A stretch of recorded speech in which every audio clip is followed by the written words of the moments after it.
What if Qatar, the Gulf's diplomatic wild card, is quietly preparing to join one of the most powerful military alliances in the Muslim world? The Saudi-Pakistan defense axis has been growing for decades, and what we saw recently is that it has been formally institutionalized on the backdrop of recent developments in the Middle East.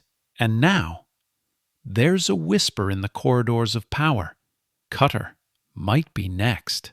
But why would Qatar, once blockaded by its neighbors, choose to realign with Saudi Arabia and Pakistan? And what does this mean for the balance of power in the Middle East and beyond? Let's unravel the quiet power play no one's talking about. Before we move forward, we are growing and need your support, so please don't forget to like, share, and subscribe if you want more videos like this. The Saudi-Pakistan military partnership is deep and strategic. Since the 1960s, Pakistan has provided troops, training, and intelligence to the kingdom. In the 1980s, over 15,000 Pakistani troops were stationed in Saudi Arabia. They weren't just guards, they were protectors of the monarchy itself. In return, Pakistan has received billions in oil subsidies and defense funding. Fast forward to today. Joint drills, advanced arms talks, and a growing vision of self-reliant Islamic defense infrastructure. But what if this axis expands? That's where Qatar enters the equation. Qatar is a paradox, tiny in size, rich in gas, and diplomatically unpredictable. It hosts the largest U.S. military base in the region at Al Udeid. It funds Al Jazeera, giving it soft power. And it plays mediator in conflicts from Gaza to Afghanistan. But in 2017, it was blockaded by Saudi Arabia, the UAE, Bahrain, and Egypt, accused of backing terrorism and getting too close to Iran. Qatar didn't fold. Instead, it doubled down, partnered with Turkey, strengthened links with Iran, and turned the blockade into a lesson in survival. Now, with the blockade lifted in 2021, Qatar is re-entering Gulf diplomacy. It's quietly rebuilding defense ties, with Saudi Arabia and Pakistan at the table, but on its own terms. And here's the twist. In late 2023, reports surfaced of military dialogues between Qatar and Saudi Arabia, facilitated by Pakistani intermediaries. These weren't photo ops, they were strategy sessions. Why now?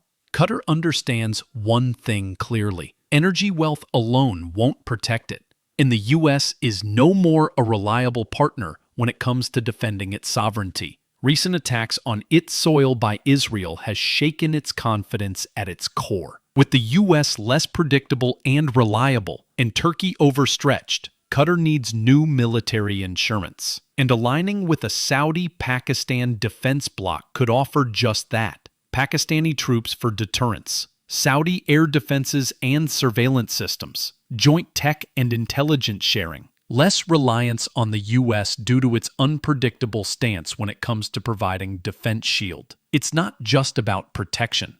It's about having a seat at the table where regional security is being redefined. If Qatar moves closer to the axis, the impact won't stop at the Gulf. Here's what could happen. The U.S. might feel its grip on Gulf security weakening.